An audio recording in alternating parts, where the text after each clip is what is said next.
नमस्कार, महा डिबेट देख रहे हैं आप। मैं हूं प्रशांत कटारे। एमपी में सियासी दल यात्राओं के सहारे वोटरों को साधने की जुगत में है। इंतजार अभी चुनावी तारीखों के ऐलान का है, लेकिन राजनीतिक दलों का जनसंपर्क रफ्तार पकड़ चुका है। बीजेपी 5 जन आशीर्वाद यात्राएं निकाल रही है, तो कांग्रेस भी बहुत से 4 यात्राएं निकालने जा रही है। मकसद यही, कैसे वोटरों को अपने पक्ष में लाया जाए। करेंगे आज इसी पर महा डिबेट। पहले रिपोर्ट देखिए।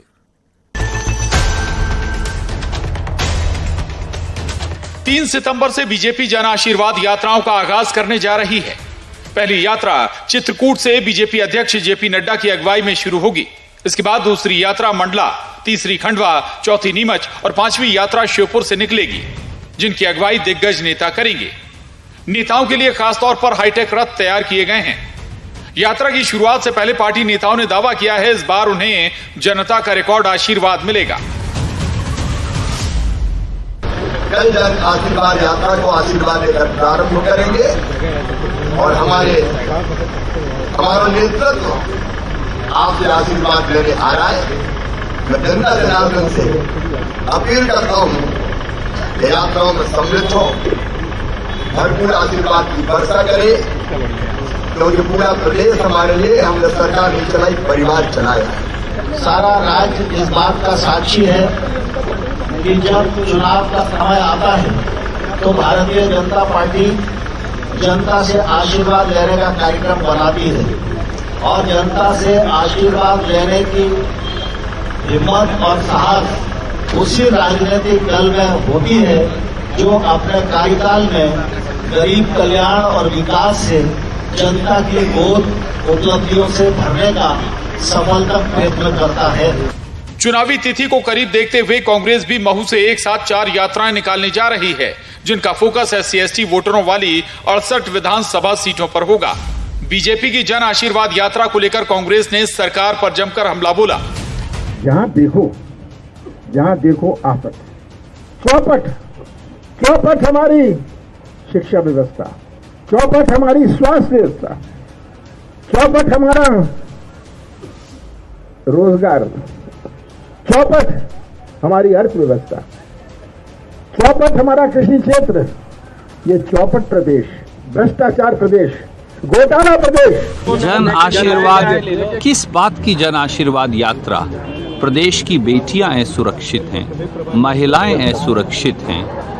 प्रदेश के अंदर इसीलिए बदलाव का माहौल है, क्योंकि भाजपा सरकार पूरी तरह से फिसड्डी साबित हुई है। बीजेपी करीब 17 दिनों में 210 विधानसभाओं पर पहुंच बनाएगी।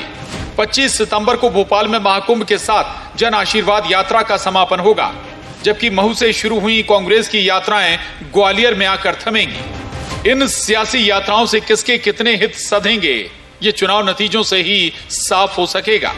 भोपाल से शैलेंद्र भदौरिया, अनुराग श्रीवास्तव के साथ bureau report, news 18, Madhya Pradesh, Chhattisgarh.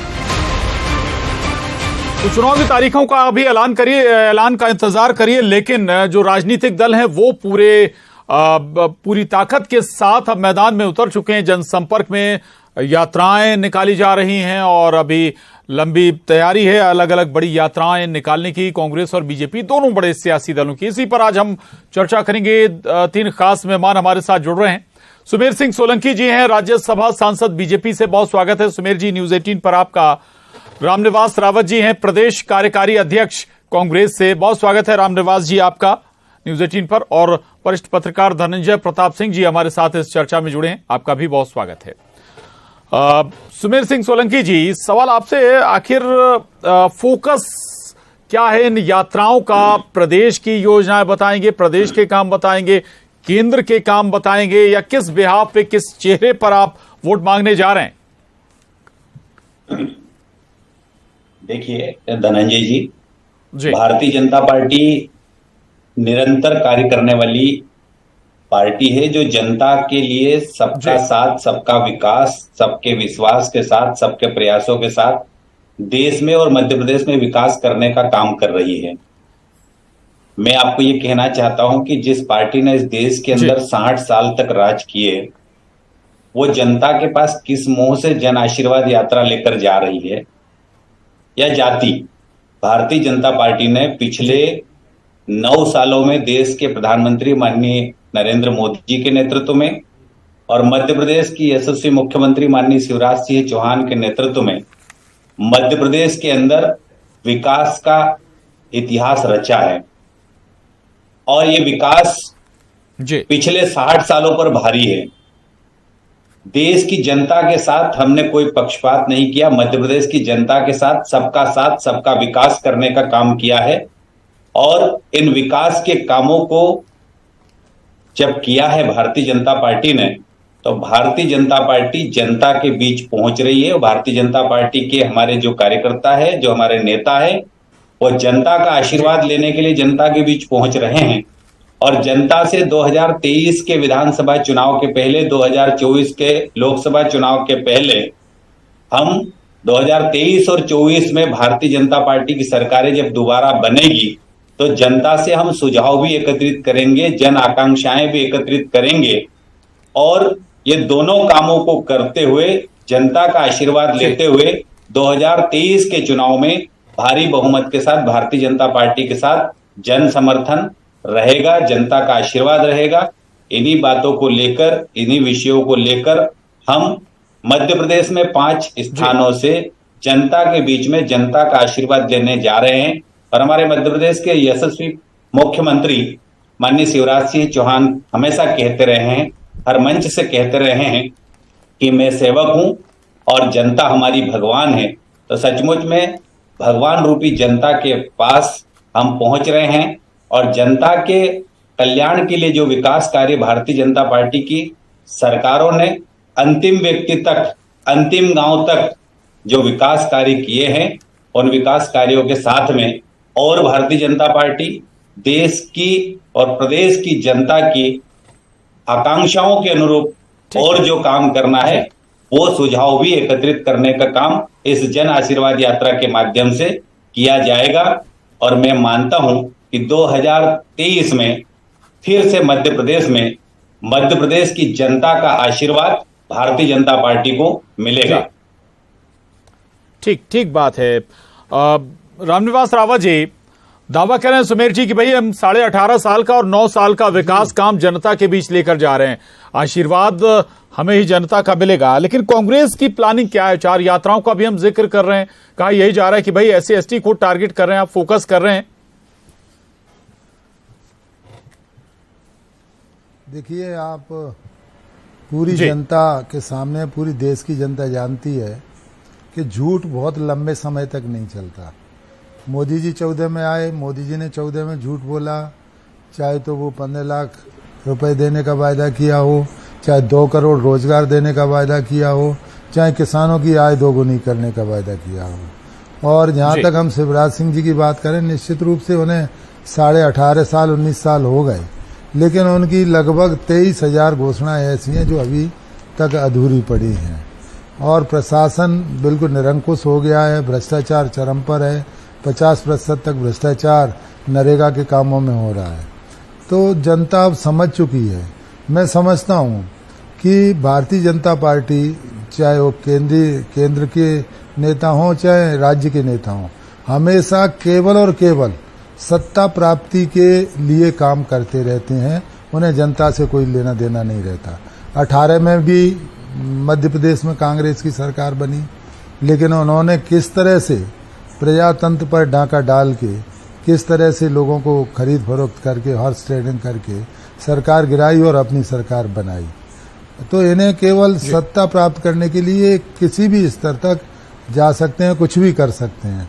आज प्रदेश का, देश का बेरोजगार युवा बेरोजगार है, परेशान है, उसे रोजगार की आवश्यकता है। किसान की आय दोगुनी करने के बजाय किसान जबरदस्त रूप से परेशान है, लागत लगातार बढ़ती गई है और इनकम लगातार कम होती रही है।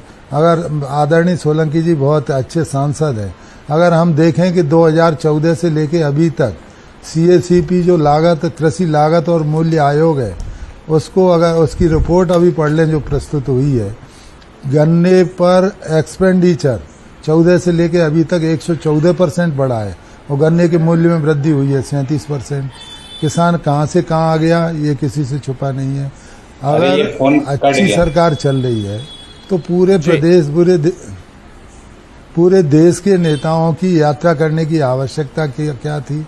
आज किसान आत्महत्या में मध्य प्रदेश नंबर 1 पर है, कुपोषण में मध्य प्रदेश नंबर 1 पर है, महिला अत्याचार में नंबर 1 पर है, SC अनुसूचित जाति अत्याचार में नंबर 1 पर है, और अनुसूचित जनजातियों के साथ किस तरह का अत्याचार हो रहा है ये किसी से छुपा नहीं है। अगर सुशासन मिला होता, अगर विकास किया होता तो इस चीज की जरूरत ही नहीं पड़ती यात्राओं की। जनता बिल्कुल रामनिवास जी, कई सवाल आपने उठाए, इनका जवाब जरूर बनता है और 18 में भी के पास जाऊंगा, मैं इसका रिएक्शन जरूर लूंगा जी। लेकिन उससे पहले उससे पहले हमारे साथ वरिष्ठ पत्रकार धनंजय प्रताप सिंह जी भी बने हुए हैं। धनंजय जी, आशा की जानी चाहिए कि भाई जब दोनों सियासी दल मैदान में हैं, जनता के बीच जा रहे हैं, तो आरोप प्रत्यारोपों के साथ मुद्दों पर भी कुछ बात होगी।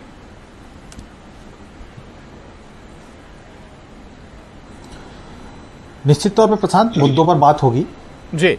थोड़ा सा हम अगर बैकग्राउंड में जाएं तो आपको याद होगा कि 20 अगस्त को केंद्रीय गृह मंत्री भोपाल में आए थे। उनने यहाँ मध्य प्रदेश सरकार का पिछली 4 सरकार के कार्यकाल का रिपोर्ट कार्ड जारी किया था। मुझे लगता है उस दिन भाजपा ने अपनी तस्वीर क्लियर कर दी थी कि भारतीय जनता पार्टी जो है वो 2023 का विधानसभा चुनाव विकास के मुद्दे पर लड़ेगी। उन्होंने कई चीज को स्पष्ट कर दिया था। अभी अपने राज्यसभा सदस्य सुमेर सिंह सोलंकी जी ने भी इस बात का जिक्र किया कि हम विकास के मुद्दों को लेकर क्षेत्र में जाएंगे, वोट मांगेंगे। मुझे लगता है अमित शाह जी की उस दिन का जो प्रेस कॉन्फ्रेंस थी उसमें उन्होंने सारे मुद्दे क्लियर कर दिए थे कि भाजपा इस चुनाव को विकास के मुद्दे पर लड़ेगी। दूसरी चीज, दो खास बात उन्होंने और बोली थी कि हम मध्य प्रदेश की जनता को 2003 के पहले मध्य प्रदेश की क्या स्थिति थी, बिजली की क्या स्थिति थी, सड़क की क्या स्थिति थी, पानी की क्या स्थिति थी, स्वास्थ्य, शिक्षा, बेरोजगारी की क्या स्थिति थी, उसको भी रिमाइंड करेंगे, उसको भी याद दिलाएंगे उनको। जैसे वो उन्होंने कहा था कि दिग्विजय सिंह का नाम लेकर उन्होंने कहा था कि उस समय मिस्टर बंटाधार की जो सरकार थी उसकी हम जनता को याद दिलाएंगे कि क्या वो वैसी सरकार चाहते हैं कि जहां गड्ढों के बीच सड़क ढूंढना पड़ती थी, या एक हमारी विकास करने वाली सरकार चाहते हैं भाजपा का। तो मुझे लगता है कि ये कहीं ना कहीं इस बार का चुनाव जो है इन्हीं विकास के मुद्दों पर फोकस होगा, और भाजपा का जो ज्यादा जोर रहेगा वो उन्हीं मुद्दों पर रहेगा कि जो भाजपा की कांग्रेस की पूर्ववर्ती सरकारों में स्थिति थी उसको वो जनता को याद दिलाएं। दूसरा, उन्होंने 15 महीने का जो कमलनाथ सरकार का शासन था उसमें भ्रष्टाचार को लेकर के भी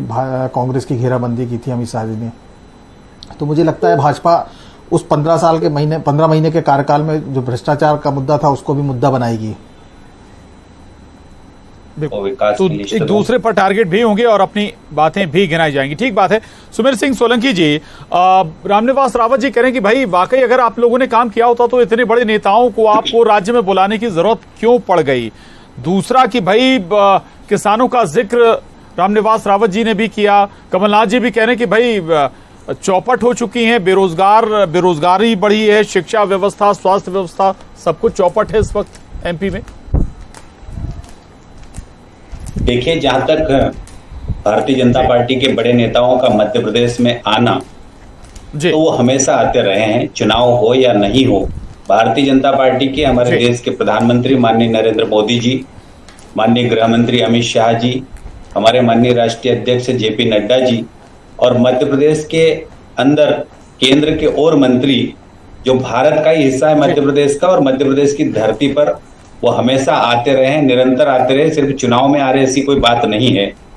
और रही बात, ये राजनीतिक प्रक्रिया का हिस्सा है, और इसमें कांग्रेस के नेता भी मध्य प्रदेश में आते हैं, नहीं आते हैं तो वो बताइए। आदरणीय रामनिवास जी जो बात कह रहे हैं, और उन्होंने एक बात और कही कि भारतीय जनता पार्टी झूठ के दम पर चुनाव लड़ने की तैयारी कर रही है, कब तक इनका झूठ चलेगा। तो मैं आपको बोलना चाहता हूं कि 2018 में आपने जो झूठ बोला है वो 2023 में जनता को पता चल चुका है कि कांग्रेस कितना झूठ बोल के वोट बटोरने का काम करती है। आपने कहा भारतीय जनता पार्टी झूठ बोलती है, मैं उसका जवाब आपको देना चाहता हूं कि देश के अंदर 50 करोड़ गरीब भाइयों और बहनों को आयुष्मान कार्ड बनाकर देने का काम किया है, और सबको 5 लाख रुपए तक का प्रतिवर्ष निःशुल्क इलाज देने का काम किया है। क्या ये झूठ है? क्या ये झूठ है? क्या मैं पूछना चाहता हूं। कांग्रेस के हमारे मित्र से 4 करोड़ से अधिक गरीब भाइयों और बहनों को प्रधानमंत्री आवास बनाकर देने का काम किया और गांव-गांव में पक्के मकान बनाकर देने का काम किया, और वो मकान आपको भी दिखाई देते हैं। कांग्रेस के मित्र से मैं ये पूछना चाहता हूं, क्या ये झूठ है क्या? 11 करोड़ से अधिक किसान भाइयों और बहनों को हमारी सरकार ने किसान सम्मान निधि देने का काम किया है, किसानों को सम्मानित करने का काम किया है, जिसका आंकड़ा आपको पता है। क्या ये झूठ है क्या? 9 करोड़ से अधिक बहनों को उज्ज्वला योजना के अंतर्गत गैस कनेक्शन दिए देश के अंदर, सारी दुनिया ने देखा, आपने भी देखा। क्या ये झूठ है क्या? प्रधानमंत्री सड़क ठीक है, हमारे स्वर्गीय अटल जी के समय से देश के अंदर से मध्य प्रदेश के अंदर गांव-गांव को जोड़ने का काम किया। आज चमचमाती हुई सड़कें मध्य प्रदेश के प्रत्येक गांव को जोड़ती है। क्या 80 करोड़ से अधिक भाइयों और आपने बहनों लंबी को सूची गिना दी काम की। जी 80 करोड़ से जवाब अधिक ले भाइयों लीजिए इस और पर बहनों रामनिवास को। रावत जी का। रामनिवास रावत जी सुन रहे नहीं, होंगे आप मैं सारे झूठ काम की बात कह रहे थे। ये काम किया हमने और काम किया तो झूठ बोलने की आदत कांग्रेस को है। भारतीय जनता पार्टी के चरित्र में झूठ नहीं है, ये कांग्रेस के चरित्र में झूठ है। ठीक है, रामनिवास रावत जी इस पर जरूर जवाब दीजिएगा कि भाई नरेंद्र सिंह तोमर जी भी यही बात कह रहे थे कि भाई हमने काम किया तो हम जाएंगे ना आशीर्वाद लेने। देखिए, अगर काम किया होता जी तो बाहर से लोगों को नहीं बुलाते, जगह जगह साधु संतों को ग्रामीण क्षेत्रों में भेज रहे हैं, जगह जगह साधु संतों से प्रचार करा रहे हैं, सरकारी गाड़ी का, सरकारी साधनों का दुरुपयोग कर रहे हैं। ये झूठ बोलने की बात कर रहे हैं। ये बता दें क्या 14 में 15 लाख हर एक खाते में देने का वायदा किया था कि नहीं किया था? क्या 14 में काला धन लाने का वायदा किया था कि नहीं किया था? क्या 14 में महंगाई कम करने का वायदा किया था कि नहीं किया था? क्या 14 में किसानों की आय दोगुनी करने का वायदा किया था कि नहीं किया था? क्या देश के युवाओं को जो आज भटक रहे हैं, बेरोजगार हैं, दिशाहीन है, क्या उनको 2 करोड़ रोजगार प्रतिवर्ष देने का वायदा किया था कि नहीं किया था? अगर ये झूठ नहीं है तो ये बताएं कि इनमें से क्या किस किस काम की पूर्ति करी। महंगाई कम करने में सबसे ज्यादा आगे सभी लोग रहते थे, अब पता नहीं कहाँ गायब हो गई। किस तरह की महंगाई, पूरे देश आज महंगाई से परेशान है। तो ये सारी बातें हैं, ये झूठ ज्यादा दिन नहीं चलता। अगर आप देखिए चुनाव में समय आएगा, इन्हें प्रजातंत्र में विश्वास नहीं, इन्हें संविधान में भरोसा नहीं, इन्हें केवल सत्ता प्राप्ति के लिए कुछ भी करेंगे, ये इस विश्वास के साथ चलते हैं। तो ये बड़ी दुर्भाग्यपूर्ण स्थिति है। प्रदेश की जनता समझ चुकी है, बदलाव चाहती है। और ये इन्होंने जो कहा कि 18 में झूठ बोला, 18 में किसानों का कर्जा 2 किस्तों का माफ किया, और इन्हीं के मंत्री ने, कमल पटेल ने विधानसभा में 27 लाख किसानों का कर्जा माफ हुआ था, ये इन्हीं के मंत्री ने जवाब दिया। अब इसी बीच में और करते तब तक सरकार गिरा दी। तो ये सारी बातें जनता जानती है, जनता के सामने है। आगे आने वाले समय में कांग्रेस की सरकार बनेगी कमलनाथ जी के नेतृत्व में।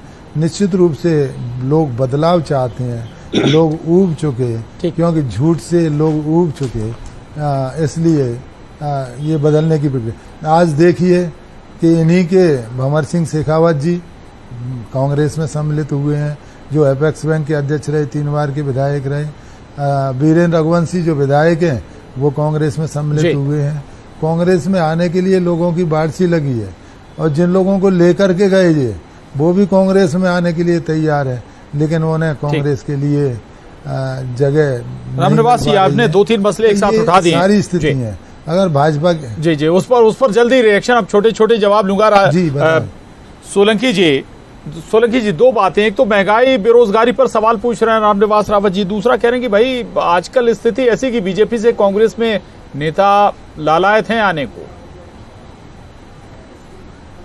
देखिए, मैं आदरणीय रामनिवास जी से एक बात पूछना चाहता हूं कि झूठ बोलने का रिकॉर्ड तो कांग्रेस ने 2018 में रचा। 10 दिन में किसानों का कर्जा माफ, नहीं तो मुख्यमंत्री बदल देंगे। बेरोजगार छात्र छात्राओं के, बेरोजगार युवाओं के साथ जो मजाक किया देश के अंदर, उतना बड़ा मजाक कभी किसी ने नहीं किया जितना बड़ा मजाक कांग्रेस ने किया। हमारी बहनों के लिए जिस राशि की बात कही थी मुख्यमंत्री कन्यादान योजना की, वो राशि कभी किसी को दी नहीं।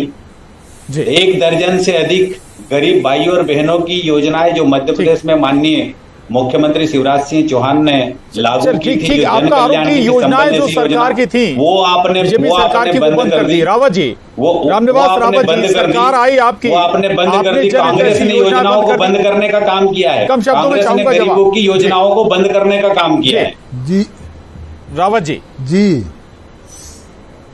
बीजेपी सरकार की योजनाएं आपने तुरंत बंद कर दी सरकार में आते ही। रिपीट करें। जनहितैषी नहीं, कोई योजना बंद नहीं हुई। ये 1-2 आदेश की कॉपी बता दें कि कौन कौन सी योजनाएं बंद की। मैंने अभी गिनाई है। योजनाओं को बंद नहीं किया गया। अब ये चुनाव आने वाले हैं, चुनावों में सब पता लग जाएगा। लोग बदलाव चाहते हैं, कांग्रेस की सरकार बनेगी, इसीलिए ये। चलिए, आपका ये भरोसा बहुत अच्छी बात है। धनंजय प्रताप सिंह जी के पास जाऊंगा मैं आखिरी सवाल लेकर। धनंजय प्रताप सिंह जी, अमूमन सरकारें बदलती तो रिपैकेजिंग करती हैं, पुरानी योजनाओं को नए नाम से लॉन्च करती हैं। दूसरा, ये संगठन किस स्तर पर इस पर भी थोड़ी रोशनी डालेगा। बीजेपी कांग्रेस में फर्क तो नजर आता है जब नेता प्रदेश में आते हैं प्रचार के लिए।